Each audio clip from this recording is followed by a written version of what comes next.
Մենք Մոսկովյան հանդիպումից հետո նախագահ Ալիևի հետ պայմանավորվեցինք, որպեսզի հանձնարարենք մեր արտաքին գործերի նախարարներին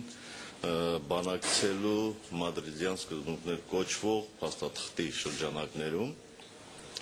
Եթե հասնենք ընդհանուր կետերի, ապա կարծում եմ, որ պետք է ստորագրվի մի համաձայնագիր սկզբունքների մասին, որին պետք է հաջորդի հիմնական պայմանագիրը։ Բայց այս ընթացքում կարծում եմ, որ